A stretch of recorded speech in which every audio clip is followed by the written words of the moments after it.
6 William J. Edwards III.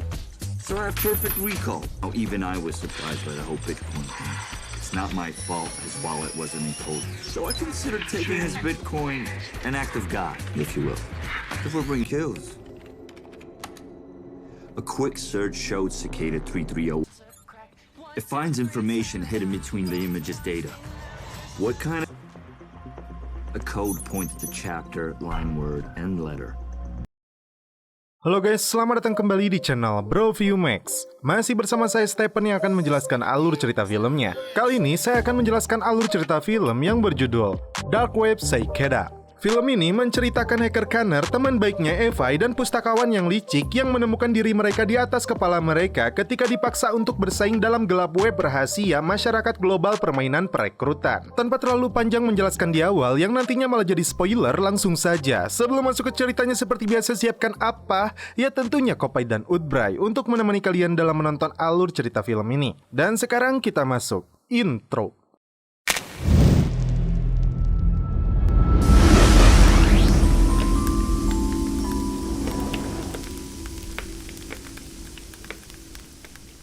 Di awal film, diperlihatkan tokoh utama dalam film ini bernama Connor. I borrowed Tux.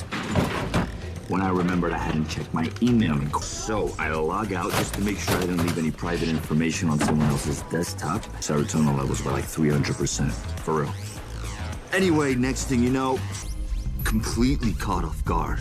I mean, believe it or not, I'm falling through the sky like 29 hari sebelum dia dibawa ke pengadilan, Connor menjelaskan peristiwa yang menjeratnya. Connor adalah seorang pegawai bar, namun dengan kemampuan otaknya yang cerdas dan 10 kali lipat di atas otak manusia pada umumnya, Connor dapat dengan mudah menghafal dan menghitung seakan sebuah chip tertanam di kepalanya. Saat itu, pengunjung barnya melecehkan rekannya yang bernama Tori. Dia bahkan hanya memberi tips 50 sen. Tak terima, kemudian Connor memberikan sebuah hitungan hanya menggunakan kepalanya yang membuat orang yang melihatnya terpukau. Karena masih ngeyel, Connor langsung memukuli pria itu. I'm sure you get the idea. Pulang ke rumahnya, Connor ternyata adalah seorang hacker. Belum puas memberi pelajaran kepada pria tadi, dia langsung meretas akunnya, menguras semua saldo bitcoinnya ketika korbannya sedang asyik celepot. Fucking guy deserved it. 50 cent tip. Okay. Now even I was surprised by the whole Bitcoin. Holy shit. I didn't think it would actually work. So I considered taking his Bitcoin and... Connor yang merasa terpacu mencoba meretas korban-korban lainnya hingga dia menemukan sebuah organisasi bernama Cicada 3301 di situs Dark Web. Rupanya dia sedang beradu kemampuan dengan hacker lain yang sedang melakukan aksi peretasan yang sama seperti dirinya. Connor cukup dibuat pusing hingga tidak sengaja dia menjatuhkan minumannya dan merusak CPU komputernya. Pagi hari, Connor mendapat peringatan dari pemilik apartemen untuk membayar tagihan. Pay your shit, Connor. What? I'm gonna pay you tonight. I promise. Tonight. I promise. Ditemani bocah tetangganya, Connor berangkat ke perpustakaan. Di sana, dia melirik seorang pegawainya yang bernama Gwen. Dari komputernya, Connor melihat simbol Cicada 3301, yaitu sebuah organisasi rahasia yang berambisi merubah dunia dengan cara mereka yang biasa disebut Illuminati. They're elusive, kind of like the IT department of the Illuminati. Connor kemudian menemui sahabatnya yang bernama Eva yang terlihat sedang santuy bermain catur dengan grup aki-aki. Dengan kecerdasannya, Connor memberitahu langkah yang harus dia jalankan di meja catur itu. Rupanya, Connor berniat meminjam uang $900 kepadanya, namun Eva tidak mau memberikannya. No problem. Hold on. Somewhere right here. Pulang ke apartemen, Connor tidak bisa membuka kamarnya karena pemilik sudah merubah kuncinya. Dia bisa masuk jika Connor membayar tagihannya. Tak ada pilihan lain, Connor meminjam komputer Sophia untuk meretas akun orang lain demi mendapatkan uang tunai. Itu karena Bitcoin yang dia miliki belum bisa dia cairkan. Saat mencoba memperbaiki layar monitor, ibunya Sophia tiba-tiba muncul dan mengira Connor sedang mencuri komputer anaknya, hingga dia menyemprotkan lada ke matanya. Saat keluar, Connor yang merasa perih di matanya samar-samar melihat beberapa pria dari kepolisian yang hendak menangkapnya. He just said don't fucking run. Told you not to run, boy. Bullshit. What are you arresting me for? Kepada hakim, dia mengatakan bahwa mereka hendak mencelepotnya, namun agen-agen itu menyangkalnya. Agen Sullivan dan agen Carver menginterogasinya. Mereka menyebut Connor sebagai Tuan Black. Mereka memberi dua pilihan kepadanya. Busuk di dalam penjara atas kejahatan yang dia lakukan tentang Bitcoin atau membantu kepolisian untuk mengungkap kejahatan organisasi Seikeda 3301. Dan dia akan mendapat imbalan $5 juta. Polisi ini tidak memberinya uang muka sepeser pun, jadi tetap saja Connor tidak bisa kembali ke apartemennya. Dia kembali menemui Evie di rumahnya untuk meminta pertolongan. You can't just break into people's house. Some assholes Bitcoins. I know I shouldn't have, but I did, and it triggered something. Next thing you know, I'm in the van with the M. You came straight here. Yeah, I got evicted. I forgot to tell you. Bobby, please, you gotta help me disappear. We want nothing to do with this. I'll make this. I'm not gonna help you run away, but we'll help you face this. Pause. Connor kembali ke perpustakaan dan meminta bantuan Gwen untuk meminjam komputer yang berada di sana. Dia mengira Connor akan menggunakan komputer itu untuk situs porno, hingga dia menjelaskan akan mencoba meretas dan masuk dalam jaringan Seikeda 3301. Where did you get in the hunt for Cicada? Is that what you're here to do? Agent, pop the lithium and just chill. Please?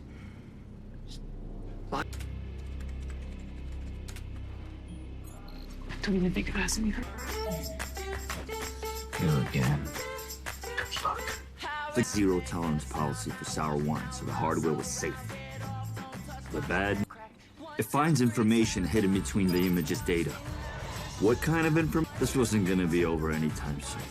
Anyway, these people weren't just... Dan ini yang dilakukan Gwen ketika melihat seorang pria yang sedang mengasah pedangnya. Connor kembali melakukan peretasan hingga dia seakan melihat seorang pria dengan kepala rusa di luar perpustakaan. Saat Gwen mencoba memakai komputer itu dan masuk ke akunnya, mereka mendapat kiriman titik koordinat yang dikirim organisasi Seikeda. Connor hendak pergi ke sana, namun Gwen memaksa untuk ikut.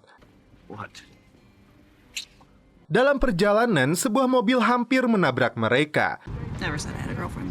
Oh yeah? It's interesting. Hey, Dick! The fuck? Sesampainya di sebuah lokasi, mereka dibuat bingung karena terdapat banyak gambar-gambar hingga Gwen menemukan simbol Seikeda seperti kupu-kupu. I don't know what any of this means. Stuff here. It's like needle and stuff here. It's like needle and stuff here. It's like needle and... Dengan kode QR di bawahnya, mereka mencoba melakukan barcode hingga berhasil mendapatkan sebuah kiriman gambar lainnya. Tiba-tiba, orang berbaju army dan kepala rusa itu muncul kembali. Merekalah yang disebut Illuminati. Untuk memecah teka-teki dalam gambar itu, Connor kembali meminta bantuan Eva yang ternyata adalah ahli seni. He'll rises away from us and down the other slide. They should keep... All right. Face west, my soldiers. Stay active. Best friend, Avi. Hi. Abby, but Okay. Anyway, it's nice to meet you, Avi. Connor mentioned you could help us identify a piece of art. Evie mencoba memahami gambar yang ditunjukkan oleh Connor. Dibantu oleh Gwen, mereka kembali mendapatkan sebuah petunjuk dari sebuah kode yang ditulis sangat kecil di antara gambar itu. They're actually from two different prints of the Nebuchadnezzar. referenced him a lot. It was like a facet of God, a creator, and upside down. It's almost like they made a thumb star. It's drawing the viewer to the nothing in the center. It's like the finger is pointing to where the... Is that something? Where? It's a reverse Roman numeral. Hey, Avi, flip the picture. CC. 3301. That's it. Dari kode itu, Connor kembali melakukan peretasan dan mendapatkan petunjuk gambar lainnya.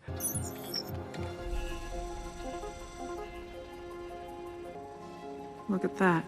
Yep. They're all prime numbers. You guys need to stop now. They're representing the fall of man. Eva yang mulai ketakutan meminta aksi ini untuk dihentikan karena bisa membahayakan nyawa mereka. Gambar itu cukup sulit untuk mereka pecahkan hingga Gwen mempunyai ide untuk pergi ke perpustakaan sejarah kuno yang harus mendapatkan izin. Tugas Eva lah untuk mengalihkan perhatian penjaganya sementara Gwen dan Connor masuk ke ruangan khusus itu. Well, at least I did something, even if you had thought of it, which you didn't. Probably been too chicken shit to go through with it. Oh, shit.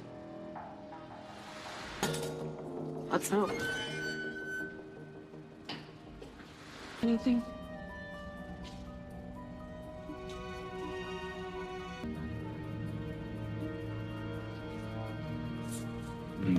Connor berhasil menemukan gambar itu di sebuah buku kuno. Sialnya, petugas datang memergoki dan menyemprot kembali mata Connor. Setelah berhasil keluar dari sana, kelompok Illuminati menyergap dan menculiknya. Mereka dibawa ke sebuah hutan dan tiba-tiba kepolisian NSA datang memakai custom Upin Ipin menyelamatkan mereka.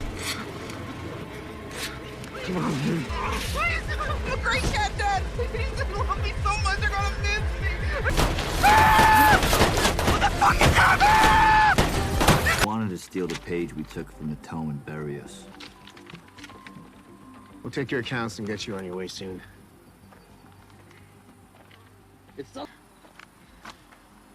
See that? You seen this before? Yeah. Huh? Setelah NSA menguji di labnya, gambar itu adalah Cynebar di abad ke-16. Di sebuah warnet, Connor kembali melakukan aksi peretasan untuk menunjukkan kemampuannya kepada Seikeda. Dia meretas jaringan listrik hingga seluruh kota mati lampu. Aksi yang dilakukan Connor itu mendapat apresiasi dari Seikeda.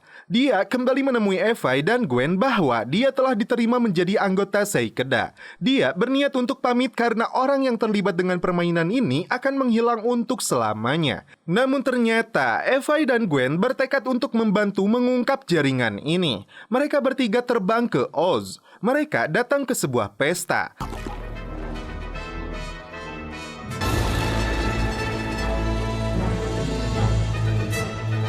Secret Agent Army to the rescue! God, really? I'm sorry. But what's our safe word gonna be? Safe word? Yeah, you know, in case things go haywire. Agen NSA mengawasi mereka di atas pohon. Connor dan Gwen dapat masuk karena mereka mendapatkan undangan namun tidak bagi Eva. Are you sure? Setelah masuk, Connor berkenalan dengan seorang pria bernama Patrick yang mendapatkan undangan yang sama. Dan ternyata beberapa wanita dan pelayan yang menghibur mereka hanyalah sebuah hologram. Untuk masuk ke ruangan utama, Connor melewati sebuah penjaga dengan tato tengkorak di punggungnya. Dia kemudian meminta bantuan Eva untuk menebaknya. What this is? Bango. Head of a skeleton with a burning cigarette.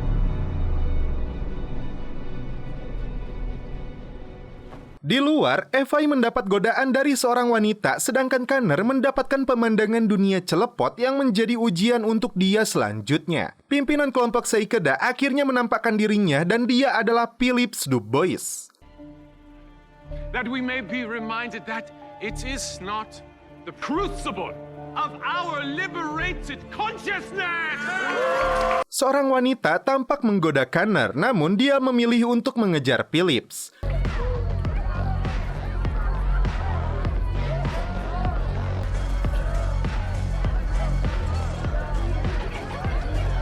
Sementara Gwen menyelinap ke sebuah ruangan untuk mengakses komputer di sana, namun sialnya petugas memergokinya. Connor diberi ujian dengan melewati beberapa ruangan yang berisi ujian duniawi, namun Connor tetap teguh dan tidak tergoda untuk masuk, meskipun buyungnya mulai tegang. Dia berhasil menemukan Phillips yang langsung mencecarnya dengan segala macam omelan yang menjadi visi misi mereka untuk merubah dunia ini. Connor kemudian dibawa mereka ke sebuah ruangan. Ternyata Gwen telah berada di sana. Cicada 3301 is sacred. Terungkap, Phillips sudah mengetahui penyamaran Gwen yang bernama asli Olivia sebagai agen NSA. Mereka dipaksa untuk memperebutkan sebuah pistol dan menembakkannya. Ready?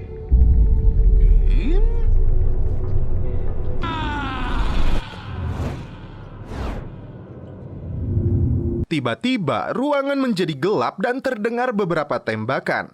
Polisi langsung bergerak untuk melakukan penyergapan. Rupanya Gwen terkena tembakan di perutnya. Phillips langsung kabur dan Connor disuruh pergi membawa sebuah flash disk yang berisi data tentang Seikeda yang diberikan Gwen. Saat Connor berhasil menodong Phillips, terungkap dia hanya seorang aktor yang dibayar dan diperintahkan oleh mereka dan dia bernama asli Charles Bandwick. Ketika melihat CCTV, Connor memutuskan untuk mengcopy seluruh file milik jaringan Seikeda untuk dia simpan dalam akun tersembunyinya. What are you doing, man?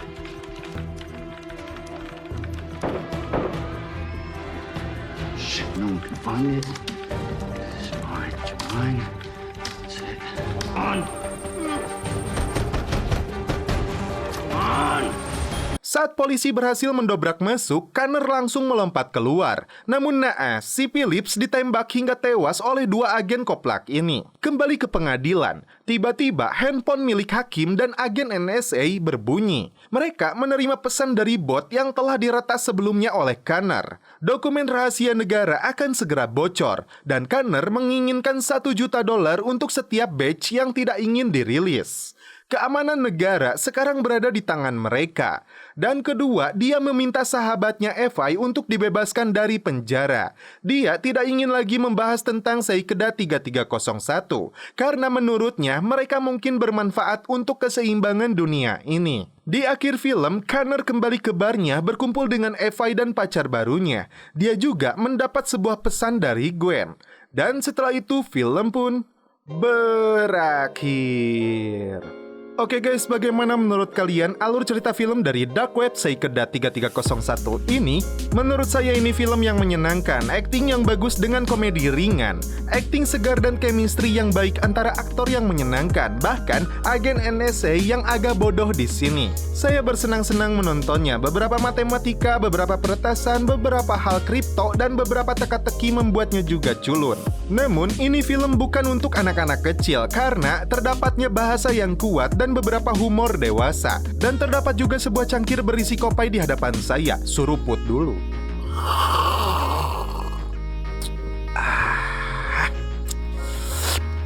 Mantap. Oke guys, cukup sekian alur cerita film ini. Salam penutup seperti biasa dari kami. Mohon maaf bila ada kata-kata yang kurang berkenan di hati kalian. Mohon dimaafkan ya. Salam perfilman duniawi. Keep enjoy.